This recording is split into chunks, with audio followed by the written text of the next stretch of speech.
Let's bring in Advocate Brenda Madumise. She's the Director of WISE for Africa.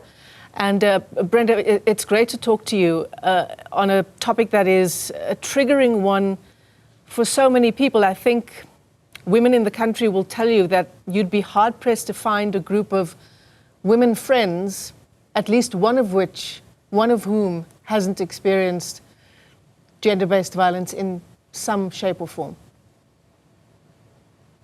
Absolutely, Michelle. Good afternoon or good morning to everyone. No, it's true.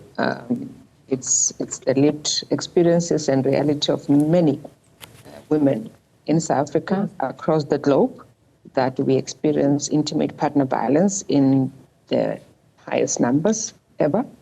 We experience sexual assault and violence on a daily basis, whether it's children, whether it's young boys, whether it's young girls, whether it's the GI community. So it's the state of affairs of the reality of many of us in South Africa and in the globe.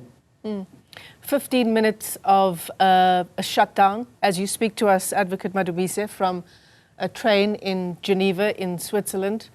15 minutes for the 15 women that are killed every single day in South Africa. Yeah. It's sobering, and for me, is at some point as a country we need to not have these kinds of gatherings, women reminding us of how we continue to fail.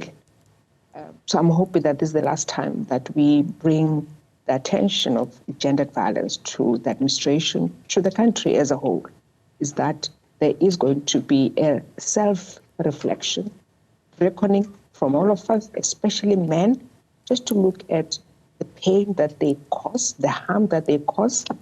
And for me is that at the end of all of this, that there is some consciousness that we have pricked and that we will have ethical revolution of values coming out of this process.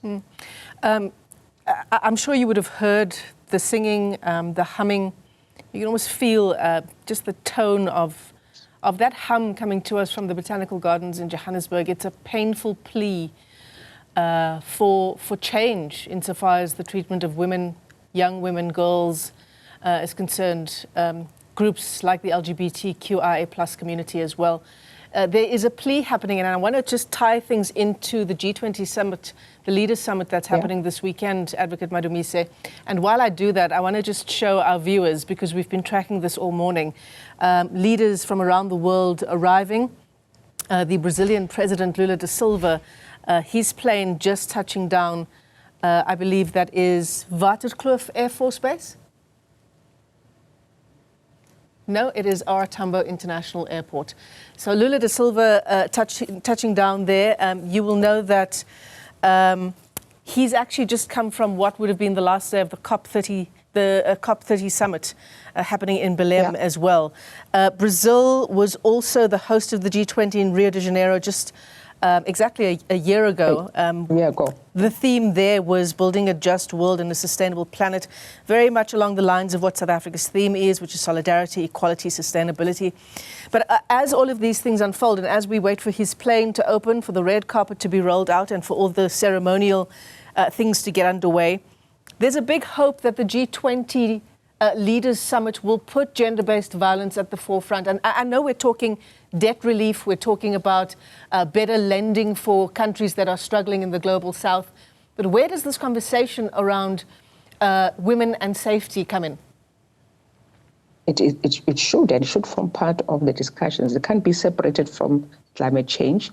It can't be separated from reducing the debt burdens of many countries, because as you have a debt burden, the most affected are women in these countries who carry the load, financial burden and all of that. So we can't separate gender-based violence from everything else that we do. It sits adjacent to everything. So you can't have a climate change discussions without bringing into it gender equality, gender equity, and what that failure to address it will lead to gender-based violence. So it's incumbent upon the leaders to interconnect gender-based violence and the work that they're doing currently. And I think this moment is telling for the leadership of the world that as they touch down in South Africa, they're going to be confronted with this subject, and they need to be brave enough and bold enough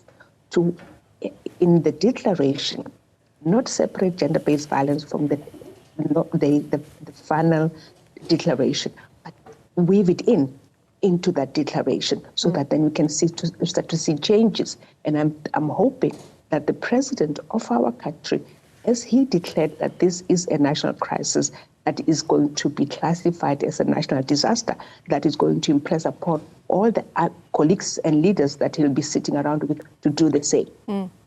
It's fascinating as well, Advocate Madumise, 8 minutes to go now until that 12 o'clock mark when the 15-minute shutdown does begin.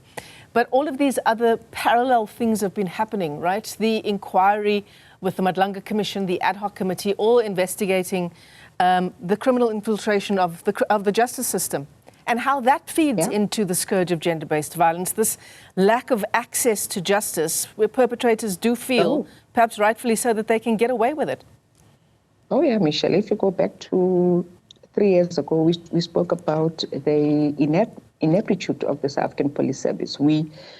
What is coming out in the Madlanga Commission, what is coming out in the ad hoc commission it's not a surprise to us because we experienced it with the disappearance of dockets, with a police force or law enforcement that was just laissez-faire and inept in how they dealt with gender-based violence. So it's coming 360 back to things that we've been talking about, and no one was willing to listen because it was gender-based violence. So it's not something that we think it is important. It does not affect everything that we do. And now everyone realizes that it does, right? So if we had listened to us when we spoke about the dockets that keep on disappearing, that the ineptitude and the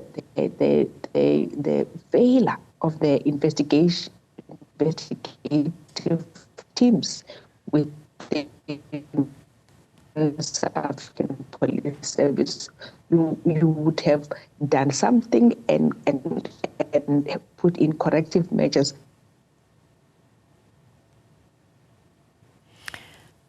I did say that she was speaking to us from a train in Geneva, Switzerland, and it seems we seem to have lost our connection to Advocate Brenda Madumise. She's the director for WISE for Africa. Some important points there being made about what's unfolding in this picture. This is coming to us from the Botanical Gardens in Johannesburg. People gathering there.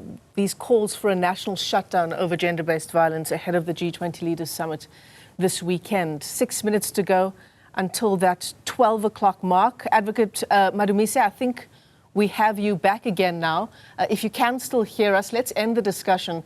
And we're on a live picture now at the Botanical Gardens. There are scores of people that have gathered there, decked out in their purple or in their black.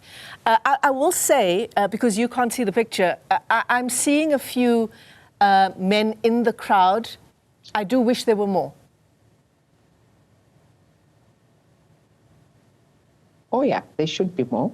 They need to show their solidarity one way or the other by being there, by changing their behavior, changing their language that they use, changing how they view women, addressing misogyny, addressing their male privilege. So we want to see them in all forms in their solidarity. They might attend these gatherings, but it's about their conduct and behavior and their male privilege, and understand that what that male privilege has done for them for many years and for centuries, and that they have been able to subjugate women to the point of meeting their subjugation with violence. Advocate Brenda Madumise, thank you for your time. Thank you for joining us this afternoon.